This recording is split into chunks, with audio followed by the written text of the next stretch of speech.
The alignment on this scope is off. Let me take a look. It's critical for the shot. At 0614 hours on a Tuesday morning in September, Staff Sergeant Dale Harmon made the worst assumption of his career. He just didn't know it yet. The sun was still low over the Rockies, burning orange through a thin skin of cloud that stretched east across the Colorado plain. At Fort Carson, the air at that hour had a particular quality, clean and cold, and smelling faintly of pine resin from the tree line north of Range 47, cut through with the bite of diesel from the generator trucks humming behind the pavilion. The kind of morning that made you feel like the day was going to go exactly the way you planned it. Harmon had been at the range since 0445. He liked it that way. He liked being first. Liked walking the line before anyone else arrived, checking the target frames, testing the wind indicators, running his fingers along the edge of each firing position, with the quiet satisfaction of a man who understood that preparation was not a habit, but a form of respect. Respect for the weapons. Respect for the soldiers who would use them. Respect for the standards that separated a professional fighting force from everything else. He was 31 years old. He had been a soldier for 12 of those years. He knew this range the way he knew his own hands, every rise in the ground, every deceptive pocket of still air that could throw around 2 inches left at 400 meters. Every trick the light played on the target frames in the afternoon when the sun dropped behind the ridge. He had qualified expert 5 consecutive cycles. He ran the range the way a good surgeon runs an operating room, with precision, with authority, and with zero tolerance for anything that didn't belong. At 0614, he turned from the target line and saw something that didn't belong. She was standing at position 7, not near it, not approaching it. Standing at it exactly where a shooter would stand, her right side angled toward the target, frames downrange, her feet planted at a width that was, and this detail would come back to him later in the long, quiet hours of reflection, textbook perfect. Her left hand rested loosely along the top rail of the bipod. Her right hand was curled around the pistol grip of the M82, Barrett thumb indexed along the frame, trigger finger straight and flat against the guard. The M82 was a .50 caliber anti-material rifle. It weighed 29.5 pounds unloaded. Its barrel was 29 inches of cold hammer forged steel. When it fired, a standard ball around the muzzle blast alone could shatter glass at 40 feet. It was not a rifle you picked up out of curiosity. It demanded total physical and technical authority from the person holding it, and she was holding it the way a concert pianist holds a keyboard, like it was simply an extension of a body that already knew every note. He took all of this in over the course of roughly 2 seconds. Then he looked at the rest of her. She was young. That was the first word that arrived in his mind, and it arrived with force.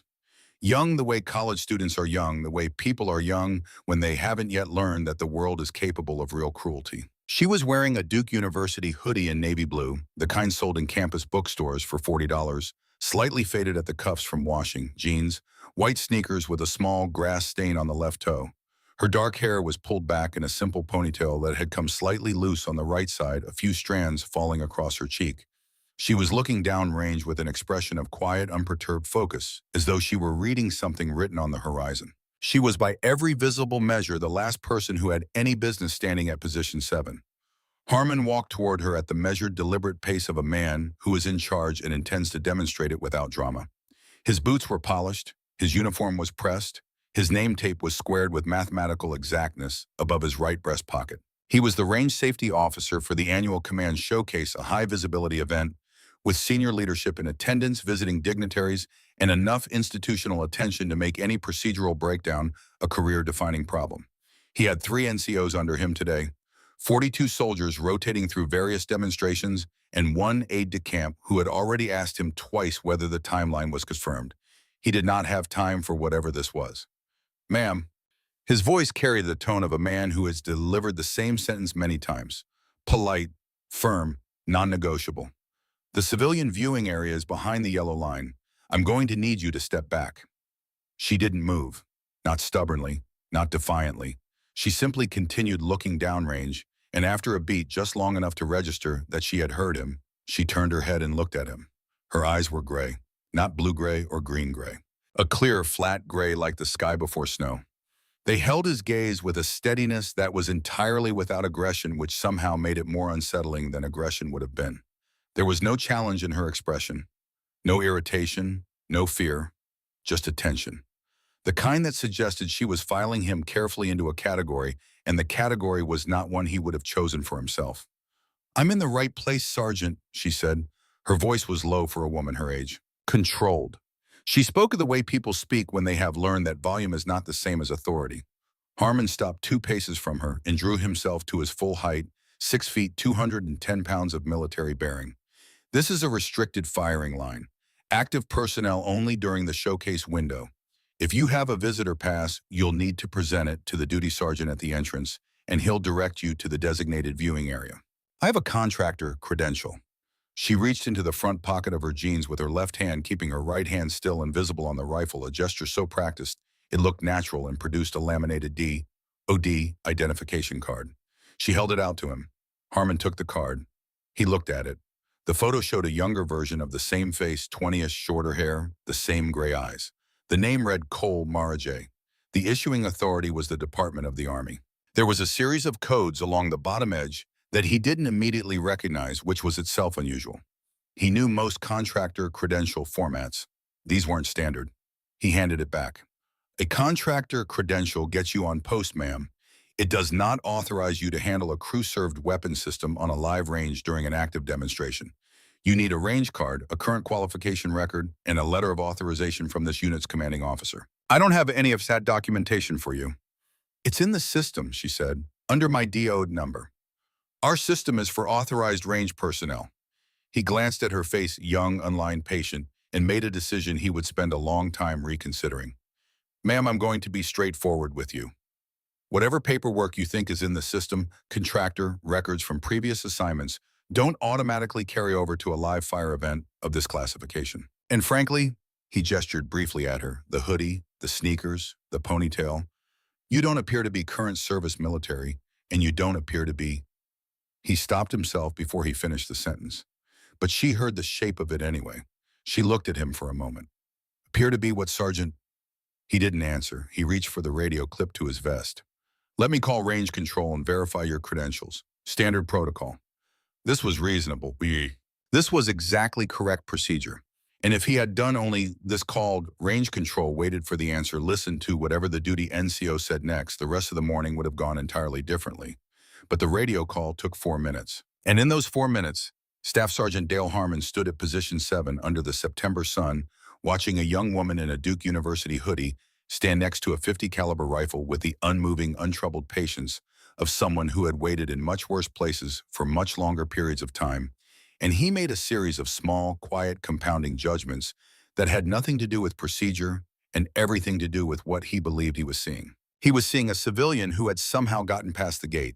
Young, female, inappropriately dressed, probably connected to someone on the staff, probably told she could watch from the line, probably confused about what the yellow tape meant. The credential was probably legitimate in some narrow technical sense. Consulting firms sometimes issued DOD cards to research staff, administrative contractors, educational liaison personnel. It happened. The system had gaps. He was being helpful. He was being procedurally correct. He was doing his job. The radio crackled. Range 47. This is range control. Go ahead. Control, this is RSO Harmon at position 7. I have a contractor, Cole Marajay, requesting authorization to handle equipment on the live line. Can you pull her credential and confirm scope of access? A pause, longer than normal. Then Sergeant Harmon. The duty NCO's voice had changed register in a way that Harmon noticed but did not correctly interpret. That credential carries a level 3 classification flag. You're going to want to, is the flag current or legacy? Another pause. Sergeant, I'd recommend you hold in place and wait for control. I have a showcase timeline to maintain and a line to secure. Is the flag current or is it a legacy entry? The longest pause yet. It's current, Sergeant. I'd strongly recommend you don't proceed until. Copy that, probably a processing error. I'll document it and follow up with G1 after the event. He clicked off. He looked at Mara Cole. The credential has a flag that needs to be resolved through administrative channels. For today, I'm going to need you to step back behind the line. She held his gaze for 3 full seconds. You should call back, Sergeant, she said quietly, and let him finish his sentence. Ma'am, he was going to tell you something. I have what I need.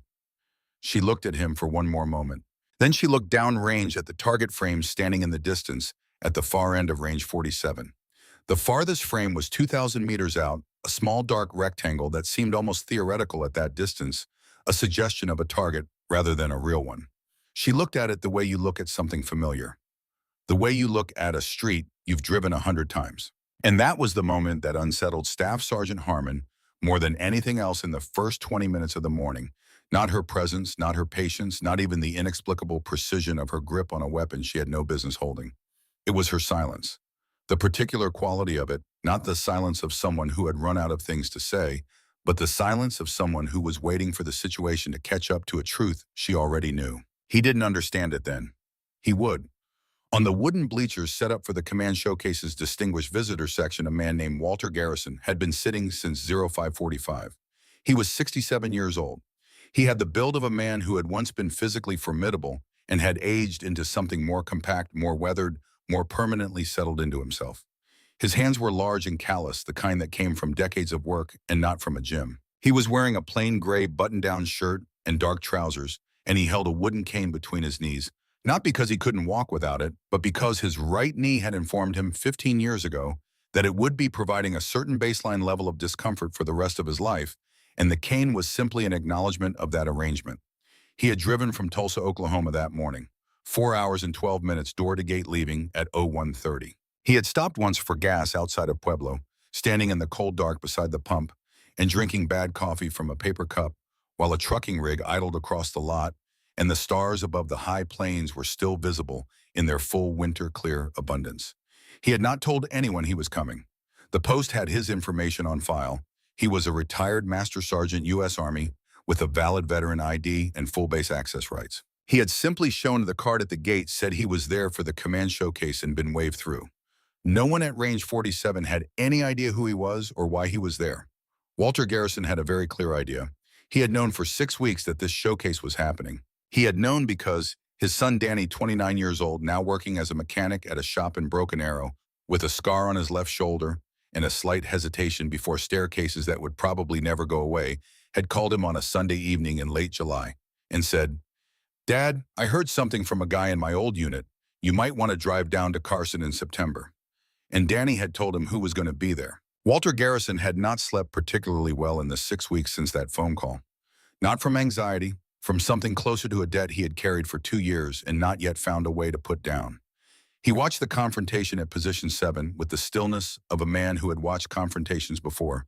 He watched Harmon approach.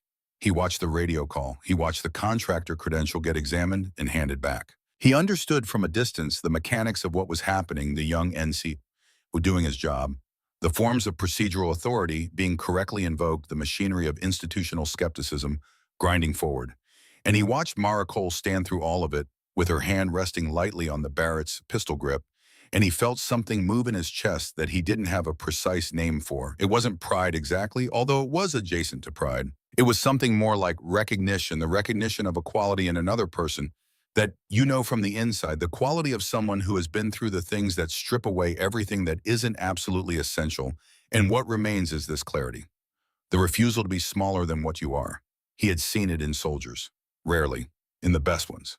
He had not expected to see it in a 26-year-old woman in a college hoodie standing at a rifle range in Colorado, but there it was. He watched Harmon reach for the radio a second time, watched the interaction become more pointed, more territorial, the NCO's shoulders setting in the particular rigid way of a man defending a position he is committed to. He watched the moment when Harmon glanced at Mara's sneakers and the hoodie and made the decision that Garrison had been silently dreading from the moment the confrontation started. The decision that what he was seeing was the whole truth. Walter Garrison gripped his cane and stood up. It took him a moment. The knee required acknowledgement before it cooperated, and he moved down the bleacher steps at the deliberate pace of a man who has learned that urgency and speed are not the same thing. A young Army wife sitting nearby looked up at him with mild concern. He gave her a brief nod and moved on. He walked to the yellow tape. The soldier manning it, a young private, maybe 19, with the look of someone making peace with a dull assignment, held up his hand. "Sir, I'm sorry, the line is, son." Garrison's voice was the voice of a man who had used it to cut through noise and distance and fear for 30 years. Not loud, not threatening, just carrying. "I'm going to walk to Position 7. You can log it or you can call your sergeant. Your choice." The private looked at him, looked at the cane, looked at the veteran's pin on his collar, made a calculation. He lifted the tape. Garrison walked through. Harmon heard him coming, heard the sound of the cane on packed dirt, and turned. His expression went through a rapid sequence. Surprise assessment, professional patience. Sir, I need you to... Sergeant. Garrison stopped 6 feet away.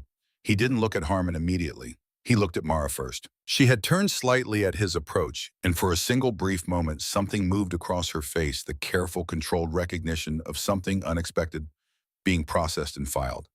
She gave him a look that was entirely unreadable to anyone watching from outside. He gave her one back that said, I know, I'm here. Then he looked at Harmon. I drove 4 hours from Tulsa, Oklahoma this morning, he said. His voice was level and matter-of-fact. I want you to think about that for a second. A 67-year-old man in a gray shirt drove 4 hours at 1:30 in the morning to stand at this range today. He let that land. Now, I'm going to ask you one time to put your radio down. Something passed through Harmon's expression. A flicker. The first small crack in his certainty. He didn't put the radio down, but he didn't raise it either. He looked at Mara Cole. Looked at the old man with the cane who had driven from Oklahoma in the dark. Looked back at Mara, at the hoodie, at the gray eyes that were watching him with that unbroken, steady attention. Then his eye caught something he hadn't examined closely before. A small object on the front zipper pull of her hoodie, barely an inch long. He had noticed it before without registering. It had categorized it as a keychain, a piece of jewelry, the kind of small personal item that civilians attach to things. But now in the flat morning light with the sun fully up over the Rockies, he looked at it properly. It was a pin, roughly an inch long, made of silver or something that had once been silver and had darkened with age into something closer to pewter. It was shaped like a curved tooth, a tusk. Smooth and slightly worn, the curve of it catching the light in a way that suggested it had been handled. Many times touched the way you touch things that matter. It hung against the faded blue of the hoodie like a period at the end of a sentence. Harmon had been a soldier for 12 years. He had been through sniper school. He had studied targeting doctrine, studied weapon systems, studied the institutional history of the Army's precision shooting programs with genuine enthusiasm. He had heard of the hog's tooth. In the way you hear of things that exist at the outer edge of the verified world, things spoken of in NCO clubs, in training corridors, in late-night conversations at selection courses, things you file under legend without ever expecting to see them in front of you on a Tuesday morning. He stared at it. His radio crackled. Range 47, watch post control. Copy your request for M unit. Hold, Harmon said. His voice had changed. The certainty had gone out of it, replaced by something trying very hard to still be certainty and not entirely succeeding. Hold on that request. Stand by. He looked at Mara Cole. She had not moved. Her right hand was still on the pistol grip. Her eyes were on the target frames 2,000 meters downrange. Then she reached up with 2 fingers of her left hand and touched the pin on her zipper pull. Just touched it. A gesture so brief and so private that it seemed almost accidental. And in that moment, for reasons he could not have articulated, Staff Sergeant Dale Harmon felt the first true cold touch of understanding that he was standing in the wrong place in a story he had completely misread from the first sentence. He just didn't know yet how badly. Across the range, 250 meters away near the communications pavilion at the north end of the field command, Sergeant Major Bernard Decker had stopped walking. He was 57 years old. Built like a man who had spent 3 decades carrying heavy things under difficult circumstances and had arrived at a body that was simply the permanent record of that history. He was in full dress uniform for the showcase's chest, carrying 30 years of accumulated service, and he had been walking from the command vehicle to the pavilion at the measured pace of a senior NCO who had no need to hurry. He had stopped because he heard a name. Carried on the September wind from position 7, a fragment of radio transmission, 2 syllables that arrived in his ear and detonated in the part of his memory where certain information is stored not as knowledge, but as weight. Cole. And then a half-second later, Phantom. CSM Decker stood on the hard-packed earth of Range 47, and he was not there. He was in a classroom, 2 years ago. Fort Leavenworth, Kansas. A classified case study session closed to visitors run by a G2 instructor with a redacted slide deck and a voice that kept dropping to a murmur at the specific points that mattered most. Syria, November 2020. The instructor had shown a terrain map, a valley. 12 soldiers pinned down by 2 sniper positions at a distance. The instructor had made the class repeat aloud so they would remember it. 1,847 meters for the first position. Confirmed. Single operator. No spotter. Night conditions. Compromise optic on primary scope. 2 shots. 2 targets. 6-second interval. The class had been quiet for a long time after that. The instructor had closed the slide. The operator's identity remains classified at this time. The call sign is Phantom. What I can tell you is that this engagement was subsequently reviewed by the Army Marksmanship Unit and by the Special Operations Targeting Board, and their assessment was, he had paused. Their assessment was that they could not replicate the conditions under controlled testing, not with the equipment available at the time. Decker had left that class with the image of the terrain map and the number 1847 burned into a place behind his eyes where certain things live permanently. He had assumed without once questioning the assumption that Phantom was a man, a senior man, 40 years old at minimum, a Special Forces veteran with a career spanning multiple theaters. He had assumed this because the alternative had never once occurred to him as a possibility. It occurred to him now all at once with the force of something structural giving way. He reached for his phone. He found the number for General Hargrove's aide-de-camp. When the aide answered on the second ring, Decker did not say hello. He said, "Get the general out of the TOC. Right now. I need him at range 47. He looked at position 7 across the field. "Tell him Phantom is on the line, and she's been standing there long enough." The aide's response was a single sharp word, then the sound of a chair scraping back. Then silence. Decker put his phone away and began walking toward position 7. He did not hurry, but he did not stop walking.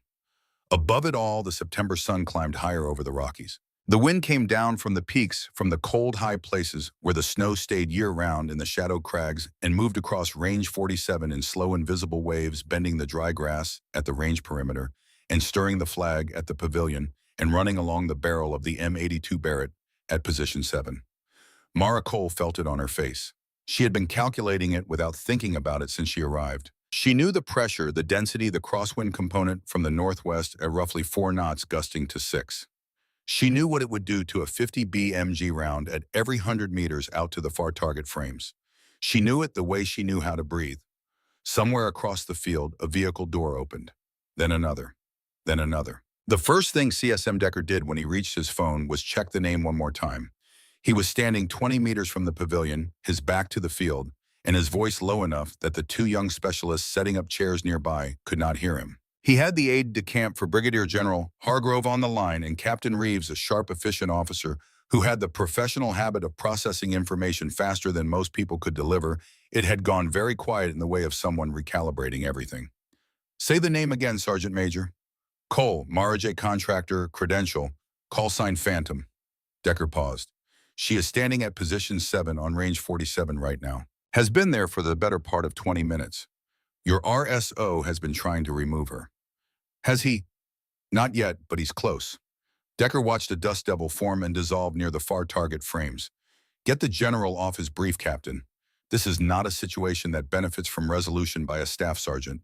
He heard movement on the other end, a door, voices shifting in register. Then Reeves lower, "Sergeant Major, are you certain it's her?" Decker thought about the classroom at Fort Leavenworth, the terrain map, the number 1847. The instructor's voice dropping to something between professional citation and genuine awe. "I'm certain," he said. "Move fast." He ended the call, put the phone in his pocket, and turned back to face the field. 250 meters away at position 7, the situation had not improved. Harmon had not raised his radio again, but he had not lowered it either. The set of his shoulders, visible, even at this distance, had the rigid quality of a man who had invested too much authority in a position to retreat from it cleanly. The older civilian with the cane was holding his ground, and Mara Cole had not moved. Decker started walking. He had covered about 100 meters when he heard Harmon's voice rise. Not shouting, elevated. The tone of a man who has passed through patience into something more pressurized. "Ma'am, I have given you every reasonable opportunity to comply with a lawful direction. At this point, I am documenting this as a range safety violation and a security concern. Your contractor credentials are being flagged pending administrative review." He heard Mara Cole's response much quieter, the words lost in the wind. Then Harmon, and that, a pause, a gesture Decker could see without hearing. "What is that supposed to be, some kind of flea market souvenir?" Decker stopped. Not because the words surprised him. He stopped because of what happened to Mara Cole in the 2 seconds after Harmon said those words. She didn't react the way people react. Her expression didn't change. Her posture didn't change. But her left hand rose very slowly and 2 fingers touched the small silver pin on her zipper pull. And then she went somewhere else. Decker could see it happen. He had seen it before in men and women who carried things that civilians didn't carry. The sudden involuntary journey backward in time, triggered by a smell or a word that snagged on something buried. The body stayed present, but something behind the eyes traveled to a place no one else could follow. He stood still and watched. And Mara Cole, standing at position 7 on range 47 at Fort Carson, Colorado on a Tuesday morning in September of 2022, was no longer in Colorado at all. She was 24 years old.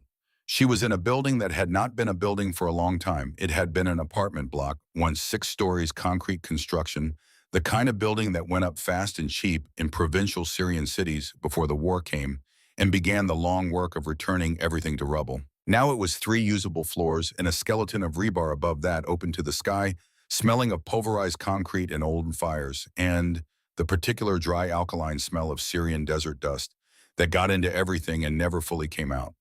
It was 2 hours past midnight on a November night. The city below was not quiet. It was never quiet, but the specific sounds of the last 4 hours had changed, which was a form of information if you knew how to read it. The small arms fire that had been working its way east along the valley floor had stopped. In its place was something worse than sound, a pressurized silence that meant forces were in position and waiting. Mara was on the 3rd floor in what had been a bedroom. The window was a gap in the wall, the glass long gone. She had positioned herself 2 feet back from the opening in the shadow line, lying flat on the concrete floor behind the M82. Her spotter, Sergeant First Class Roy Dillard, was against the far wall with a fragment from a mortar round in his right shoulder, his face the color of old cement, his breathing labored but controlled. He had told her 3 times he was fine, and she had believed him less with each repetition. The primary scope on the M82 had taken a hit during their movement to this position. A glancing strike from debris when a wall section came down 12 meters to their east. The scope was not destroyed, but the reticle had shifted. How much she did not know precisely. She had bore-sighted it as best she could in the dark, but best she could was not verified. And at these distances, a reticle shift of 4 minutes of angle would send a round more than a meter off target. The distances were not small. She had the ranging data in her head. First position on a rooftop at the 3rd building east 1,847 meters. Second position 70 meters closer and 40 meters north at a water tower structure with a damaged catwalk 1,779 meters. She had confirmed both positions in the 30 minutes before Dillard went down. 12 soldiers from the 75th Ranger Regiment were pinned in a shallow depression at the valley floor 400 meters from her building. They had been there for 6 hours. The 2 sniper positions had killed 2 of them in the first hour and had not needed to fire since because the threat alone was sufficient to hold the survivors flat in the dirt. The QRF had a 20-minute ETA. It had had a 20-minute ETA for the last 40 minutes. She lay on the concrete and she thought about what she was working with. 1 rifle, 1 damaged scope with an unverified 0, no functioning spotter, no support fire, no drone coverage rerouted to a higher priority incident 90 minutes ago, a phrase that meant someone else's emergency was officially worse than this one. 2 targets at distances that under ideal conditions with verified equipment and a functioning spotter would require complete unbroken concentration. These were not ideal conditions. She thought about this for a long time. She thought about the 12 soldiers in the dirt and the 2 men on those positions who had not fired in 4 hours because they didn't need to. She thought about the math, and then she stopped thinking and started working. The wind at her position was negligible, barely adrift less than 2 knots from the northwest. At this range with this cartridge, that was manageable. What was not manageable was the scope 0, and what she had to do was establish it empirically, which meant she had to fire a round and observe the trace, the visible disturbance in the air that a 50 caliber round made at distance, and use that trace to correct for the next shot. She had 2 rounds left in the current magazine. 2 rounds, 2 targets, a scope she didn't trust. She lay very still and she thought about this equation. Behind her, Dillard made a sound, not a cry, just an adjustment of breath, the involuntary vocalization of pain being managed rather than expressed. She settled into the rifle. She thought about a technical instructor at sniper school. 4 years ago, a warrant officer named Cates, who had white hair and a voice that had given the same brief 500 times and meant it more each time. He had said, "The rifle does not know what is at stake. The shooter knows. And the shooter has to set that knowledge completely aside because it is not information. It is weight, and weight makes you flinch." She set it aside. She was not 24 years old in a damaged building in Syria. She was geometry. She was calculation. She was the 3.2-second window between trigger, pull, and impact, and nothing else in the world existed in that window except the math. She exhaled slowly, felt the natural respiratory pause at the bottom of the breath, felt the rifle settle, let the sight picture stabilize. She pressed the trigger. The M82 fired with a concussive force she felt in her back teeth and her sternum and the bones of her forearms and the packed concrete floor. The muzzle blast blew a cloud of grit backward into the room. She stayed in the scope. She saw the trace. It curved very slightly left of where she had aimed, which told her the zero had shifted right, not left as she had corrected for, meaning her correction had compounded the error. The round impacted 6 meters left of the target. 6 meters. The man on the rooftop moved, not fast, deliberately. Rolling to his right, reaching for a secondary position, experienced enough to move without panicking. She was already recalculating. Right correction. 4 minutes right of her current zero plus the additional 2 minutes she had overcorrected. 6 minutes total right. She adjusted. She did not look at him again. She looked at the space where he was going to be in the 2 seconds it would take him to reach his secondary position on the roof edge. She waited. She breathed. She pressed. Silence. Then the radio, first position, neutralized. Who is on overwatch? Say again. She did not answer. She was already moving the rifle to the water tower at 1,779 meters, and the second man who had heard the first shot and was adapting, moving, finding a new angle. She found him in the scope. He was moving laterally along the catwalk, the right move, which meant he was good. In approximately 8 seconds, he would be behind the support column, where she would have no shot. She had 4 seconds. She applied her corrected zero. She pressed. 3 seconds of silence. Then the radio broke open with voices, relief and disbelief, and the sound of soldiers who have been in the dirt for 6 hours suddenly understanding that the thing holding them there is gone. Mara lay still for a moment. She could feel her heart, fast but not uncontrolled, doing its job. She set the rifle down. She went to Dillard. "Can you walk?" "Define walk," he said, 1 foot in front of the other. "I can do that." She helped him up. He was 190 pounds, and she was 132. And the building had 3 floors between them and the ground. She got him down the first flight and then went back up for the rifle. When she came back down, she helped him east toward the extraction point. The night was cold, and the stars over Syria were brilliant and impersonal, and the only sound was the distant percussion of something burning 3 kilometers south. At approximately meter 180, a rocket-propelled grenade hit the wall 4 feet to their right. She pulled Dillard forward and down, and her left leg swung sideways to absorb the impact. And the corner of a concrete block caught the outside of her knee at exactly the wrong angle. And she heard and felt something give way that she knew in the clear, bright moment of its occurrence was not going to give way back. She did not stop. She covered the last 20 meters with Dillard's weight on her left side. At the extraction point, she helped him down. She sat. She looked at her leg. Then she looked up at the sky for a moment. The stars. The cold. She thought the leg will be a problem later. She was right about that. She was back in Colorado. The September sun was warm on her face. The wind off the Rockies moved through her hair. She lowered her hand from the pin. She looked at Harmon. He was staring at her, not with the contained professional authority of before that had cracked somewhere in the last 30 seconds while she was somewhere else. He was staring with the expression of a man who has watched something happen that he does not have a category for. Her face had not changed. Her posture had not changed. And yet the temperature of the air around her was different, and he felt it. "That pin," she said quietly, "belonged to a program that no longer exists. The people who completed it are not a long list." She looked at him with those gray eyes. "I am not telling you this to win an argument. I am telling you so that when someone explains it to you later, you will have the context." Harmon opened his mouth, closed it. Walter Garrison said nothing. He was watching Mara with an expression that was entirely unreadable to anyone who did not understand what he knew. In the Tactical Operations Center, a climate-controlled trailer at the north end of Fort Carson's command complex, Brigadier General Arthur Hargrove had been sitting through a PowerPoint presentation on drone integration protocols for 47 minutes. He was 52 years old. He had the sharp economical features of a man who had spent his career in the field and had not softened with seniority. When Captain Reeves appeared at his shoulder, Hargrove registered the approach without turning immediately. Reeves leaned down and spoke in a low, precise voice. 6 seconds, then straightened and waited. Hargrove looked at the briefing screen for a moment longer. Then he looked at Reeves. "Pull her file," he said. "I already did, sir." Reeves placed a ruggedized tablet on the table. The file loaded slowly. The photo came up first. It was from 22 years old, taken before the Syria deployment. The face was younger than he expected. Dark hair cut shorter than it apparently was now. The same gray eyes which in the DoD photo somehow still managed to look like they were paying attention to something the camera couldn't see. Name Cole Mara J., Rank Master Sergeant, date of birth, 14th of March, 1996. He scrolled. Education and training. He read it with the attention of a general officer who understood that what distinguished a file from a ledger was not length but weight. Ranger School Class 2017. Distinguished graduate. Age at completion, 21. He noted the year. Women had been authorized to attempt Ranger School since 2015, and the early classes had seen brutal attrition. He knew the statistics. He had read the reports. Sniper School Class 2018. Distinguished honor graduate. Top of class by a margin that the school's chief instructor had annotated with a single-type sentence.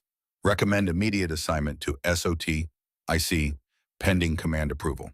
SOTIC. Hargrove had known 3 operators in his career who had passed that course. He had known them the way you know people at altitude, by their outlines, by what they were capable of, by the gravity they carried. He scrolled. Awards and decorations. Bronze Star with Valor Device. First award Ramadi, Iraq 2019. She had been 23 years old. Bronze Star with Valor Device. Second award Syria 2020. The citation summary was 3 lines. Those 3 lines said isolated position, enemy contact, multiple U.S. personnel recovered under, fire operator, sustained injury and execution of recovery. Purple Heart, Syria 2020. He stopped at the Purple Heart. He thought about what sustained injury during recovery meant in practice, what it felt like in the body, and what it cost in the long run, and what kind of person continued moving after it. He scrolled to the final entry. Current assignment, lead doctrine author, classified, sniper integration, protocol, asymmetric warfare group, detail assignment, Fort Carson Command, showcase September 2022, field verification of authored protocol. Hargrove read that last line twice. Then he looked up at Reeves. She wrote the protocol, he said. His voice was flat, precise. The voice he used when a confirmation was worse than the suspicion. Yes, sir, every section, the initial draft, the revision process, the final version adopted by Fort Carson in August. Reeves paused. The showcase today is the first operational field test of that protocol. Hargrove was quiet for a moment. He thought about what that meant in its full, unsparing specificity. A staff sergeant was standing on a range at this moment using a document that specified procedures, access requirements, credential verification standards to remove from a firing line, the person who had spent 4 months writing that document. Harmon was using the author's own work to keep the author from testing it. The specific contained absurdity of it. And underneath the absurdity, something colder, the damage it was doing to the institutional record of this post, to the standard that was supposed to govern how this army treated the people who served it best. He thought about Syria, 2020, a 24-year-old on a 3rd floor with a broken scope and 2 rounds and a damaged spotter and 12 soldiers in the dirt. He stood up. The briefing officer mid-sentence faltered. Good brief, Hargrove said without looking at the screen. We'll continue at 1400. He looked at Reeves. Get the vehicle.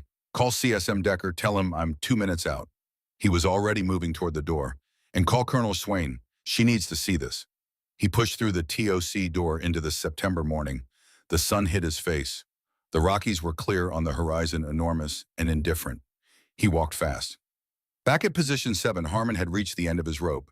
He had given what he considered sufficient time. He had been professional. He had been patient. None of it had produced compliance. He raised the radio. Watch post control. This is RSO Harmon at range 47. I need MP unit at position 7 for civilian removal. Contractor credentials under review. Subject is non-compliant with range safety direction. Static. Then, copy that, range 47, MP unit en route, ETA 4 minutes. He lowered the radio. He looked at Mara Cole. She was looking at him, not at the targets, not at the mountains, at him. And the quality of that look was something he had not encountered before in 12 years of service. Not hostile, not afraid, not contemptuous. Simply present, as though she was watching him arrive at a conclusion she had known was coming and had been waiting for him to reach so they could move past it. Walter Garrison took 1 step forward. His cane made a sound on the gravel. Sergeant, he said, his voice had changed. Denser. The way sound changes when it moves from open air into an enclosed space. I know what that pin is. I know what it is because I've seen one once before, 12 years ago at a retirement ceremony at Fort Bragg. The man retiring had carried it for 19 years. He was 61 years old and he cried when they pinned the citation on him. I had never seen that man show any feeling in my life. He paused. He told me afterward that the tooth was the only thing he'd earned that he hadn't been able to sleep before. Not before Ranger School, not before the Q course. Only before that. Harmon's eyes moved to the pin and stayed there. The small dark curve of silver, worn smooth in some places. The clasp holding it to the zipper pull. Sergeant, Mara's voice was quiet, direct, not asking, placing a fact on the ground between them. That pin represents an engagement record that the Army Marksmanship Unit reviewed and declined to attempt to replicate. She held his gaze. I'm not asking you to believe that right now. I'm telling you so you have the information. He looked at her. He looked at the pin. He looked at the M82 beside her, and the way her right hand rested on the grip, and the fact that had been true from the very first moment, and that he had not allowed himself to properly see that she was standing at exactly the correct distance from the bipod, at exactly the correct angle to the rifle, with exactly the correct distribution of weight across her feet for a standing, supported firing position on this particular platform. He had taught that position to 40 soldiers this year. He had never seen someone occupy it with that quality of unconscious precision, the kind that is so deeply absorbed it has become structural, the way the body naturally organizes itself when it stands next to this specific machine. He heard the distant sound of vehicles. Across the range, 3 black SUVs and a lead Humvee had appeared at the north access road, moving fast, trailing thin columns of red dust. Harmon watched them pull up at the range perimeter, watched the doors open with coordinated urgency, watched the figure that emerged from the lead vehicle lean sharp-featured in full-dress uniform, and felt the recognition arrive in the base of his stomach approximately 2 seconds before his conscious mind confirmed what it was seeing. 1 star on the shoulder, Brigadier General Hargrove. And beside him, as the second vehicle's door opened, CSM Decker, who had apparently been walking toward position 7 for the last several minutes and had stopped walking when the vehicles arrived and was now standing 40 meters back, watching with the expression of a man who has known for some time what was coming and is watching it arrive. Harmon lowered the radio, not because he had decided anything, because his hands needed somewhere to go. He watched Hargrove's face as the general walked across the gravel at a pace that communicated without any additional signal that he knew exactly where he was going and why, and that everything in his path was a secondary concern. The general passed 2 junior soldiers without acknowledging them. He passed a range safety marker. He passed Harmon. He passed Harmon the way you pass a road sign, a piece of infrastructure that marks a location but is not the destination. He stopped in front of Maricol, and Staff Sergeant Dale Harmon stood 3 feet to the general's left and watched what happened next with the full unmediated attention of a man who has just understood that the story he thought he was in is not the story he is in. Hargrove's posture changed. It was a small change, barely visible. But Harmon had spent 12 years reading body language in uniform, and what he saw was a general officer's spine going from command bearing already straight, already precise to something older and more fundamental than rank. The straight line of respect that has nothing to do with institutional hierarchy and everything to do with what a person has done with their years on Earth. Hargrove raised his hand in a salute, not a casual salute, not the abbreviated acknowledgement that generals sometimes offered civilians as a courtesy gesture. A formal, precise, full military salute directed at a 26-year-old woman in a college hoodie standing beside an M82 Barrett on a Colorado rifle range. "Master Sergeant Cole," he said. His voice carried across the suddenly silent field without effort. "It is an honor, ma'am." Mara Cole returned the salute with the automatic precision of someone for whom it was still and would always be the natural response to that gesture. "Sir," she said. A silence settled over Range 47 that was unlike any silence it had held before. The range was quiet in a way that ranges are not usually quiet. Not the operational quiet of a safety pause where the machinery of the day temporarily holds its breath. This was a different kind of quiet, the kind that settles over a space when everyone present has simultaneously understood that something is happening that will still be discussed years from now and has made the collective unspoken decision to be fully present for it. 41 soldiers stood at their positions or had drifted to the edges of the line. The officers near the pavilion had stopped moving. The 2 young specialists who had been setting up chairs under the canvas awning had put down their chairs and were standing with the chairs forgotten at their feet. The flag at the north end of the field barely stirred. Even the dry grass at the range perimeter seemed to hold still. Walter Garrison stood 6 feet behind Harmon with both hands on his cane. Harmon stood 3 feet from the general with his radio at his side, and his face arranged in the careful expression of a man who is processing a significant revision to his understanding of the morning.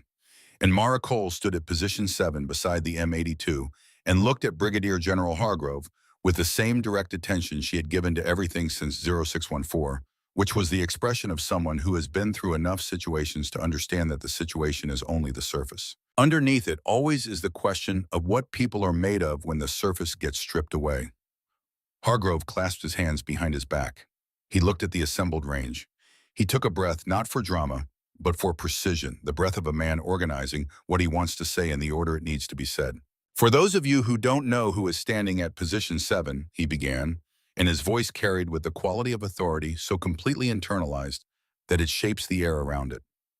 I am going to tell you, and I want you to listen carefully because what I am about to describe is not a story about rank or recognition. It is a description of a standard. The standard that this army is supposed to hold itself to, and the standard by which every soldier on this line should measure their own service. He did not look at a tablet. He did not look at notes. He had spent 12 minutes in a vehicle reading a personnel file and had arrived at the field already carrying the weight of every line in it. Master Sergeant Mara Cole entered the United States Army in 2014 at the age of 18. In 2017, at 21 years old, she completed Ranger School as a distinguished graduate, not a participant, not a completer. A distinguished graduate, meaning she finished in the top tier of a class that historically carries an overall attrition rate above 60%. He paused. She did not complete a modified program. She completed the program. A young specialist near the far end of the line glanced at the soldier next to him. That soldier did not look back. Both of them were watching Hargrove. In 2018, at 22 years old, she completed the United States Army Sniper School, distinguished honor graduate, top of her class by a margin that the school's chief instructor considered significant enough to annotate in writing. He paused again. She was then recommended for and completed the Special Operations Target Interdiction course. SOTIC is not offered to soldiers because they performed well on a standard evaluation. It is offered to operators who have demonstrated something that cannot be fully quantified on a qualification record, a category of precision under conditions that most soldiers will never encounter. The number of people who have completed that course and remain in the active force at any given time is small enough that every one of them is known by name to the senior leadership of this Army's Special Operations community. He stopped, looked along the line. In 2019, at the age of 23, she deployed to Iraq. She was awarded the Bronze Star with Valor. The citation is classified. I will tell you only that it involved the protection of a joint element under direct fire, and that her actions during that protection are the reason 12 people flew home from that deployment rather than 6. The range was absolutely still. In November of 2020, at 24 years old, she deployed to Syria. What happened during that deployment is classified in its operational details. What I can tell you, what the Army Marksmanship Unit subsequently reviewed and formally documented, is that during a single engagement, she neutralized 2 enemy sniper positions at distances that the unit upon review assessed they could not reliably replicate under controlled testing conditions. He let that sentence sit in the air for a full moment. Not under ideal conditions, controlled testing conditions, with known equipment, in daylight. He looked at his hands briefly, then back at the soldiers. She completed that engagement with a compromised primary optic, without a functioning spotter, with 2 rounds remaining in her current magazine. Another pause. She then carried 2 injured personnel from a 3rd-floor building to the extraction point, on a leg that a subsequent surgical evaluation described as having sustained fractures that should have prevented weight-bearing activity entirely. A sound moved through the assembled soldiers, not a gasp. Something quieter, the particular sound of a group of people simultaneously updating what they believe is possible. She was awarded her 2nd Bronze Star with Valor and a Purple Heart. Her left leg did not fully recover. It will not fully recover. Hargrove's voice did not change. He did not editorialize. He simply placed the fact where it needed to be placed. She learned to adapt. She qualified on every required physical assessment for the following 2 years. He began to walk slowly along the front of the assembled line. In 2021 and 2022, she was assigned to the Asymmetric Warfare Group in a doctrine development role. Between March and July of this year, she authored the Fort Carson Sniper Range Access and Integration Protocol, the document this installation adopted in August, and that governs the procedures for this range as of this morning. He stopped walking. The showcase you are participating in today is the first operational field test of that protocol. She was invited by this command directly to conduct a live-fire demonstration as part of that test. A beat. That invitation was not communicated below the level of command due to an administrative processing failure. That failure is this command's responsibility, and it will be corrected. He turned and faced Harmon, not with anger, with something more precise than anger. What Hargrove directed at Harmon was cold and exact, the way a tool is specific, designed for a particular purpose, and used for that purpose without excess. Staff Sergeant Harmon, each word placed with deliberate weight. You performed your function this morning. You identified an individual on your line who did not appear on visual inspection to match your expectation of who should be there. You challenged her presence. You requested credential verification. You initiated the process. He paused. These were the correct actions, every one of them. Harmon stood very still. The failure occurred in what happened next. When range control identified a level 3 classification flag on her credential and began to give you information you needed, you made the decision to override the process. You decided before the process was complete that you already had sufficient information to act. That decision was not based on the data available to you. It was based on what you had already concluded before you made the call. He paused. That distinction matters. It is the difference between enforcing a standard and enforcing an assumption. One of those things protects soldiers. The other one gets them killed. Harmon's jaw was tight. His expression had the quality of a person absorbing something that is true, and that hurts specifically because it is true. Then Hargrove looked at the hog's tooth on Mara's zipper pull. That pin, he said, turning back to the line, is a hog's tooth.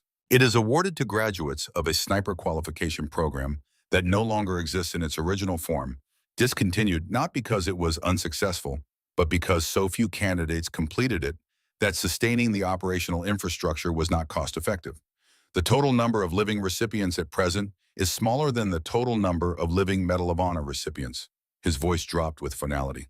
It is not a souvenir. It is not jewelry. It is a record. It belongs to the person wearing it because that person earned it in a process that this army is not certain it could replicate today. He stepped back. You are in the presence of the standard, he said. Not a symbol, not an example.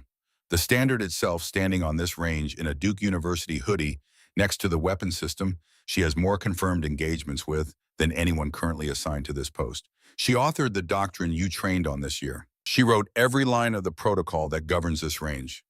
He let the final silence fall. Treat her accordingly. He turned away from the line. He looked at Walter Garrison.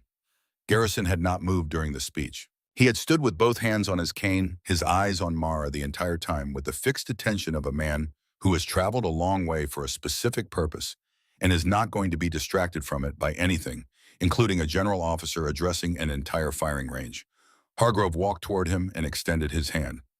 Master Sergeant Garrison, retired, I know who you are. He shook Garrison's hand. Thank you for being here. Garrison nodded once. The economy of a man who does not use more words than the situation actually requires. Hargrove turned slightly to face the range. I wonder, he said, just loud enough to carry, if you'd be willing to tell this unit why you drove from Tulsa this morning. Garrison looked at him, looked at the assembled soldiers, looked at Mara, who was watching him now, with an expression more careful than anything she had shown all morning. Not the controlled professional stillness she had maintained through the confrontation, but something more interior. The expression of someone who is not certain what is about to happen and is preparing for it without showing the preparation. He reached into the breast pocket of his gray button-down shirt. He took out a photograph. It was small standard print size, slightly worn at the edges from living in a wallet for 2 years. He looked at it for a moment before turning it outward so the soldiers nearest to him could see. A young man in army uniform, broad shoulders, a wide grin, the particular ease of someone posing for a photo on a good day. A scar was visible on his left shoulder where the collar sat open at the neck. 29 years old in the photo, he looked younger. My son Danny, Garrison said. His voice was what it had been all morning. Level, unhurried, the voice of someone who has decided what he is going to say and has no need to dress it up. But there was something underneath it now that had not been there before. Not quite emotion, something older than emotion. The settled weight of 2 years of a specific kind of gratitude that has had nowhere to land.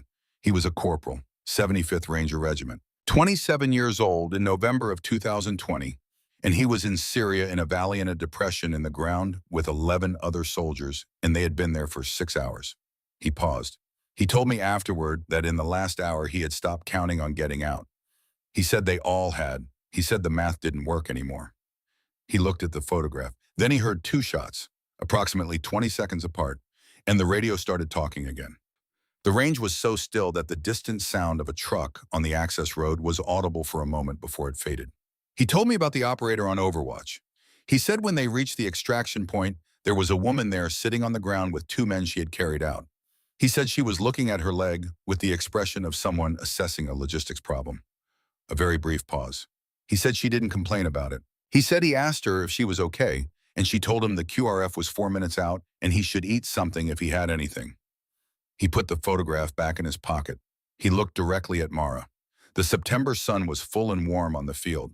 The flag at the pavilion stirred. The grass at the range perimeter bent slowly to the west in a long wave and recovered. I drove 4 hours from Tulsa, Oklahoma this morning, he said, because my son came home. Because he is alive and working at a shop in Broken Arrow and calling me on Sunday evenings.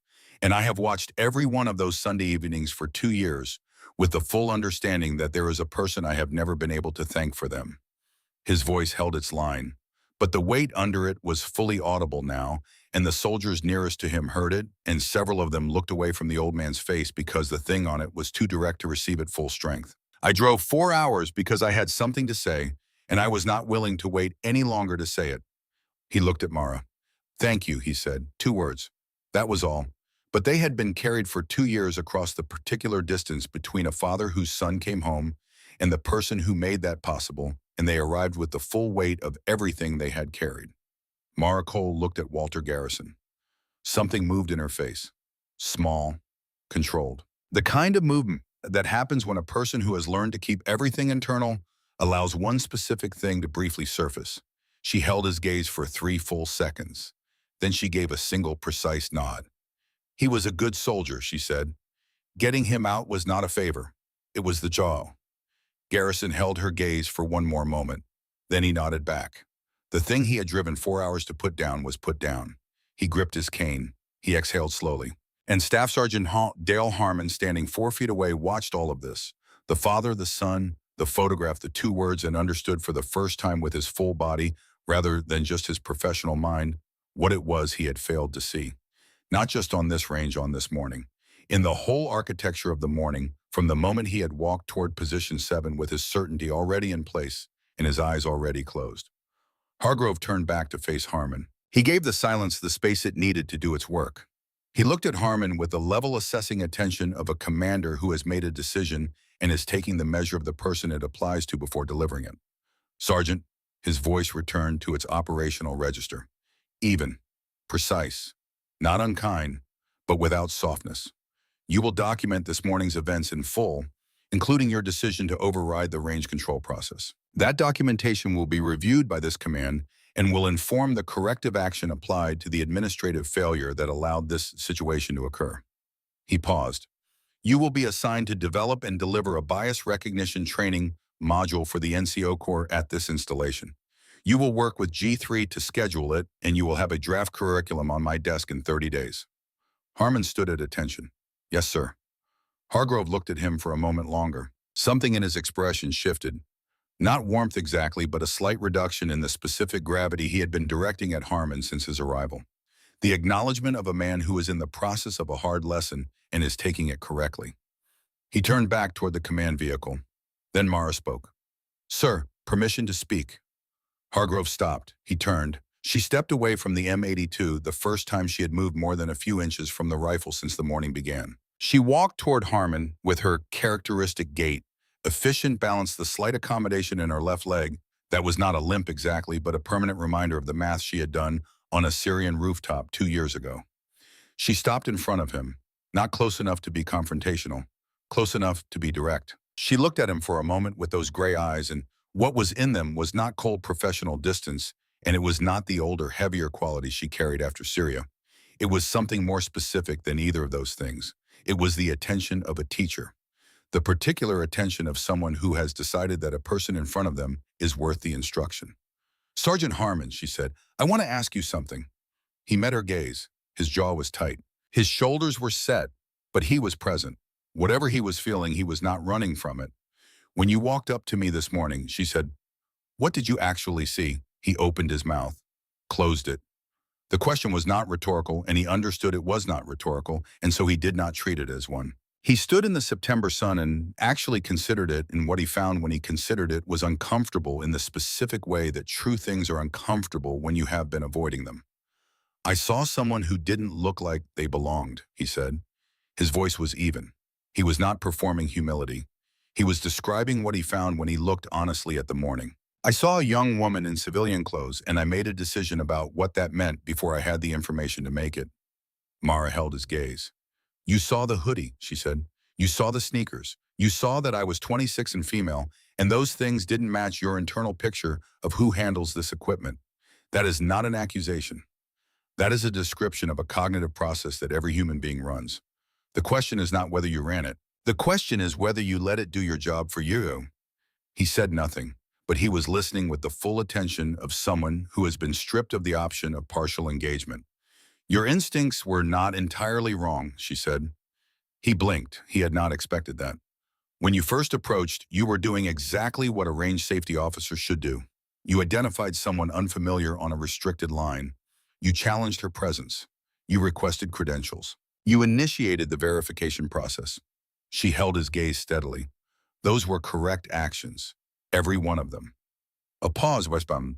"The protocol failed when you decided the conclusion before the process was finished. When range control started to tell you something and you cut him off, that was not a procedural decision. That was the assumption protecting itself. It told you that you already knew what he was going to say, so you didn't let him say it." The set of Harmon's shoulders changed. Not a collapse, a settling. The physical expression of a man releasing something he had been bracing against. "The standards you were trying to enforce are the right standard," she continued. "They exist for reasons that matter. They keep people alive on this line and on every line." She held his gaze with a steadiness that had nothing aggressive in it. "The standard is not the problem. The standard applied through an assumption is the problem. Those two things look the same from the outside. From the inside, they are entirely different. One is discipline, the other is permission. Permission to stop looking because you think you've already seen enough." The range was so quiet that the sound of boots shifting on gravel was audible from 40 feet away. "You have good instincts, Sergeant," she said. "I watched you run this line this morning before the confrontation started. You were thorough. You were precise. You caught 3 discrepancies that your soldiers missed." She paused. "Those instincts are worth developing. The thing that got in the way of them this morning is worth removing. That is the work. That is what the module the general assigned you should be built around, not what you did wrong. What you were almost doing right and the single thing that prevented it." She held his gaze one final moment. "What did you actually see?" He understood now that she was not asking him to answer again. She was leaving the question with him. As a tool, as the instrument of a specific correction, not for self-punishment, but for every situation that came after this one. Something to apply going forward every time the certainty arrived before the evidence. He straightened. "Yes, ma'am," and he said, 2 syllables. "In the Army, that means I have received what you said and I will carry it." But the quality of it this time was different from the professional compliance it superficially resembled. It was the response of a man who has been taught something real and knows the difference. Mara nodded once. She turned and walked back to position 7. The command element departed range 47 at 0847 hours. Hargrove paused before getting into the lead vehicle. He looked at the range one more time, the soldiers returning to their positions, the resumed movement and activity of a demonstration that would proceed on a revised timeline, but would proceed. He looked at position 7, where Mara Cole had resumed her place beside the M82. He got in the vehicle. CSM Decker walked to the passenger side of the second SU-5 and stopped with his hand on the door. He looked at position 7. He had not spoken to Mara directly this morning. He had stood at the back of the assembled group and listened to everything. He had watched Walter Garrison say what he had driven 4 hours to say. He had watched Harmon receive what Mara gave him and receive it correctly.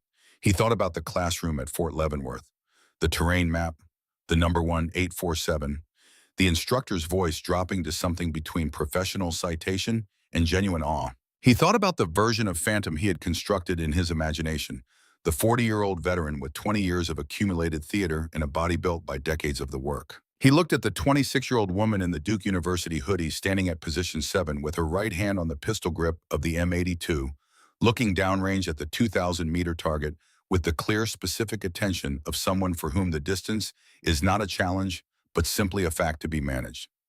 He got in the vehicle without saying anything. Some things didn't require words. Some things were simply true, and the truth of them was sufficient. Walter Garrison stayed until the demonstration began.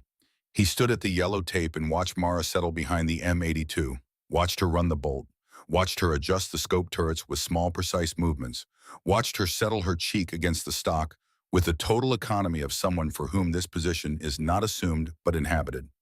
He thought about Danny calling on Sunday evenings. He thought about the shop in Broken Arrow, the scar on Danny's left shoulder, the slight hesitation before staircases that the doctor said would probably always be there, a permanent record of 6 hours in a valley in Syria, and the forces that had done what they do.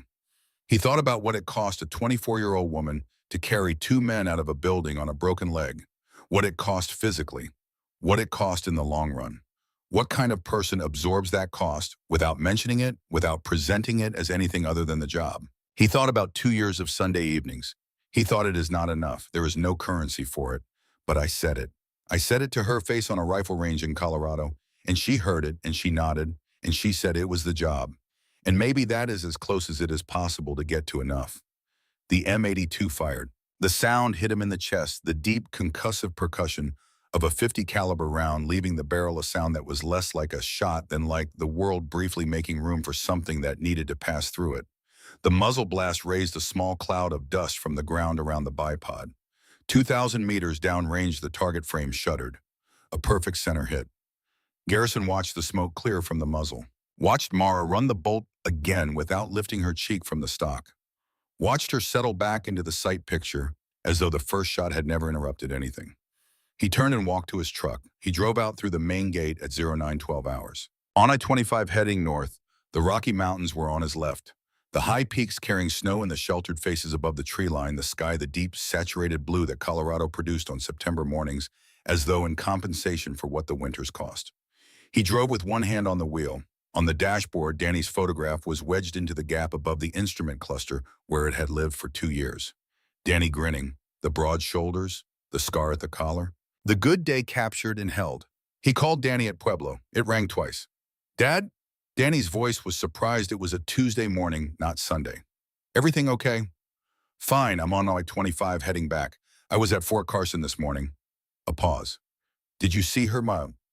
"I did." Another pause.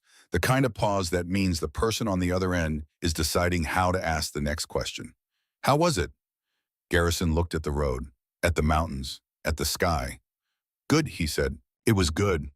He heard Danny exhale a long, slow breath, the breath of someone setting down something they had been holding for a long time. "Good," Danny said. They drove and rode in comfortable silence. The highway unspooled north. The Rockies held their position to the west, patient and enormous, operating on a different timescale than the people moving through their shadows. "She's something, isn't she?" Danny said. Not a question. "Yes," Garrison said. "She is." He passed Pueblo. The Arkansas River was a glint south of the highway. The road was quiet. He drove with the window cracked an inch, the cold September air moving through the truck cab with the smell of pine and dry grass and distance. He thought, "I have driven this stretch of highway many times. For Danny's graduation. For the last command ceremony before his discharge.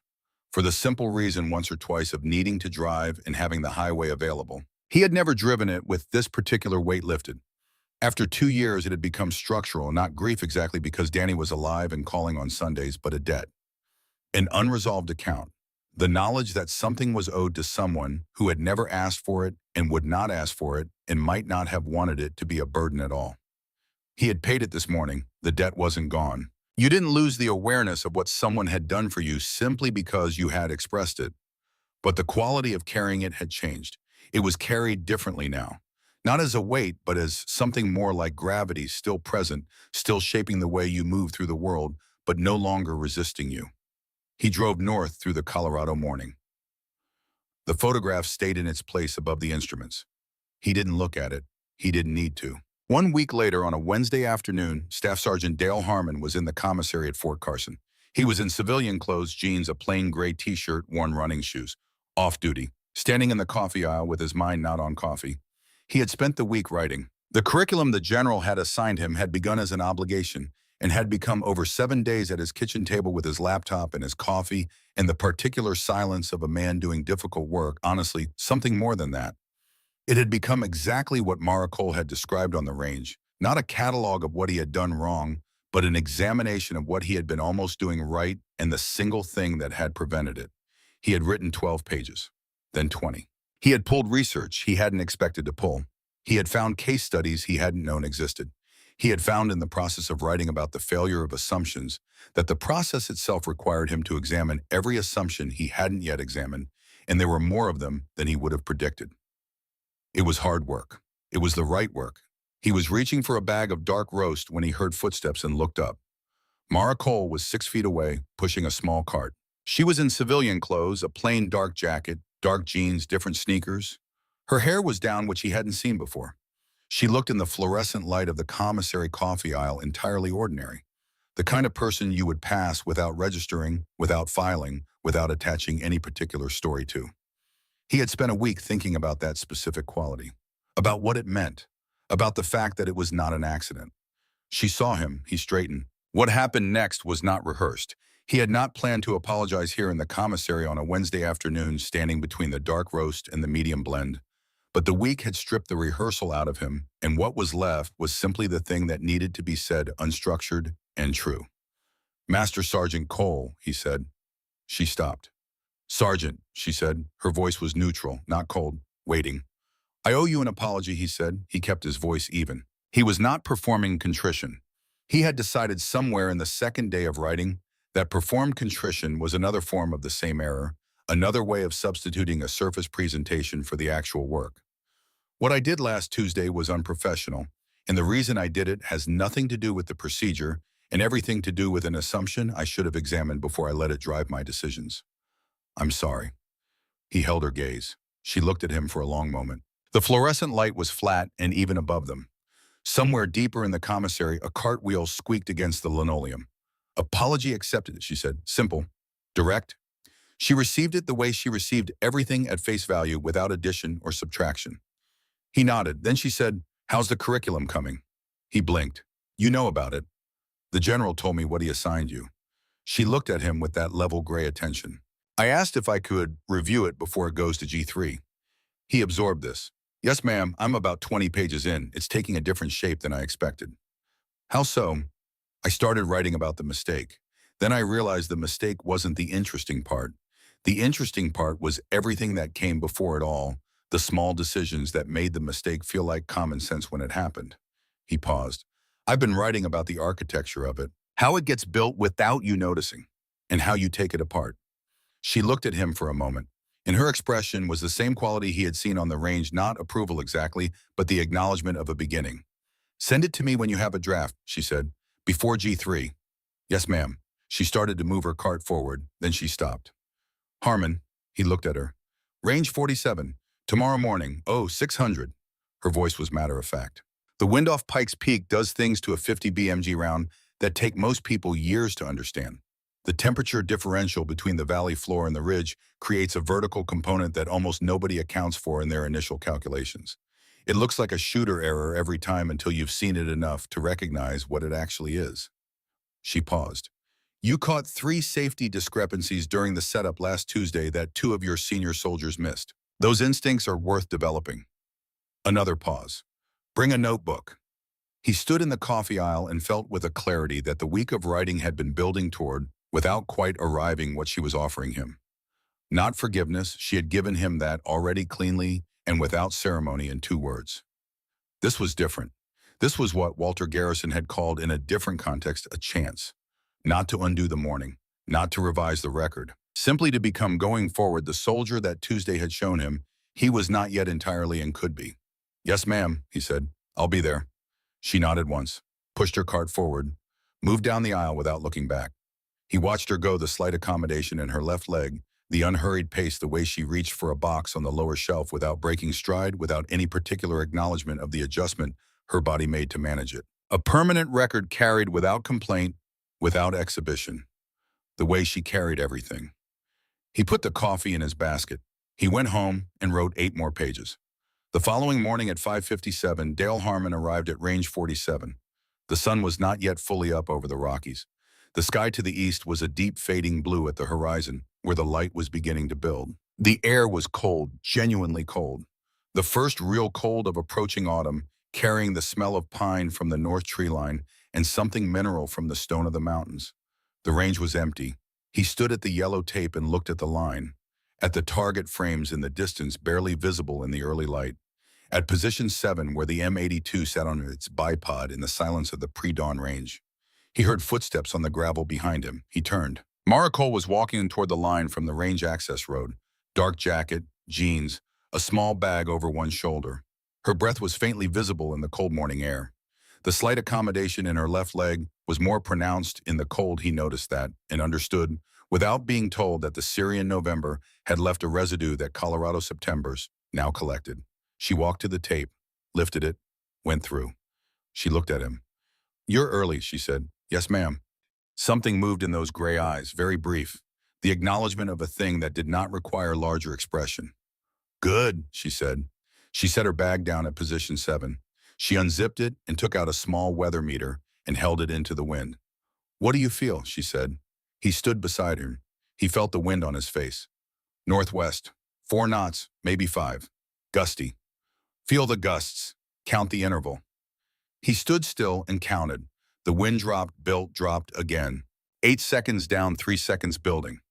The interval will shorten as the sun gets higher and the valley heats. By 0800, it will be 5 down, 2 building. By 1000, it will be too variable at distance to trust a single reading. She looked at the distant target frames. Most people read the flag. The flag is a lagging indicator. By the time the flag tells you what the wind is doing, the wind is already doing something else. She looked at him. "What else do you read?" He thought about it. He looked at the tree line, at the dry grass at the range perimeter, at the flag, and then deliberately passed it. He looked at the way the air moved against the far slope of the range berm. "The grass," he said, "and the dust near the target frames." She looked where he was looking. "There's a third one," she said. "Look at the space above the berm at the 2,000-meter line." He looked. For a moment, he saw nothing, just the pale early morning sky above the earth berm. Then he saw it, a faint shimmer, a barely perceptible wavering of the air above the berm line, a thermal rising from the earth as the first direct sunlight hit it. "The thermal," he said. "It's coming up the slope on a southeast angle. It will create a vertical component that your standard ballistic table doesn't fully account for at this range. At 2,000 meters, it can push a 50 MG round up to 14 inches high if you don't correct for it. Most people who miss high at this range blame their holdover. It's not the holdover. It's the ground talking to the air above it." She looked at him. "Open your notebook." He opened it. She began. The sun came up over the Rockies, slow and full and without hurry. It moved across the field and warmed the earth and brought up the thermals and set the grass moving in the pattern she had described. The target frames at 2,000 meters caught the light and became more real, less theoretical, less abstract, more like the thing they actually were. Harmon wrote everything down. At 0714, she told him to get behind the rifle. He settled into position 7. He applied everything she had said in the last 70 minutes. He read the grass at the range perimeter. He read the space above the far berm. He felt the interval between gusts on the back of his left hand and counted 8 seconds down, 3 building. He waited for the still window. He pressed the trigger. 2,000 meters downrange, the target frame shuddered. Center. He lifted his head from the scope. He looked at Mara. She was looking at the target with the level attention she brought to everything, not impressed, not dismissive, simply noting the result and moving forward. "Again," she said. He reloaded. He settled. He waited for the window. He pressed. Center again. He looked at her. Something moved in those gray eyes, brief, precise. Not warmth exactly and not approval exactly. Something earlier than either of those things. The acknowledgement of a beginning. "Write down what you felt before you pressed," she said. "Not what you saw, what you felt." He wrote it down. He wrote, "I stopped deciding and started listening." He stared at the sentence for a moment. Then he wrote it again in the margin so he would see it twice. He looked at range 47. At the line he had walked at 04:45 on Tuesday morning with the quiet satisfaction of a man who understood his ground. He looked at position 7, where everything had happened and where this morning the next part of the work had begun. The sun was fully up now. The cold retreated to the shadows under the north tree line, where it would wait out the day. The range stretched before them, simple and clear, 2,000 meters of Colorado air, the wind moving through it in the patterns she had spent the morning teaching him to read. Not patterns he had invented. Patterns that were already there, had always been there, that the ground and the air and the light produced together every morning on this field, whether anyone was paying attention or not. He thought about the 28 pages on his kitchen table. He would go home tonight and write more. He thought about Danny Garrison's photograph, the broad grin, the scar at the collar. An old man who drove 4 hours in the dark because a debt of 2 years needed to be paid face-to-face in daylight to the right person, and had stood on this range and said 2 words with the full weight of everything they had carried. He thought about how Mara had received them with a nod, and 4 words: it was the job. He understood something now that he had not understood before Tuesday, and had not fully understood even after the speech, and had only arrived at this morning in the quiet of an early range session, with the thermals rising and the target frames at 2,000 meters catching the first full light. The job for her was not a diminishment of what she had done. It was the highest form of respect she knew how to offer it. To carry a man out of a building on a broken leg in the Syrian dark was not for Mara Cole a sacrifice requiring acknowledgement. It was the standard she held herself to, the standard she expected the Army to hold itself to, the standard she had come to Fort Carson to test and, if necessary, to defend. Not because the Army had recognized her, because the standard did not require recognition to be the standard. He looked at Mara Cole. She was standing 2 feet back from the rifle, looking downrange. Her left hand rested at her side. Her right hand was loose. She was simply present, the way the mountains to the west were present, the way the rifle was present, the way the 2,000 meters between the muzzle and the target were present. As a fact, as a thing that simply was and did not require your recognition to continue being.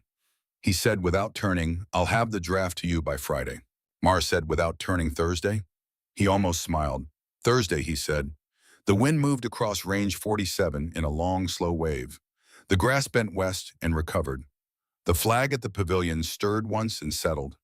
2,000 meters downrange, the target frames stood in the full September light, exactly where they had always been waiting, with the patient indifference of things that do not need to announce themselves to be precisely permanently what they are. Mara Cole raised the rifle one more time.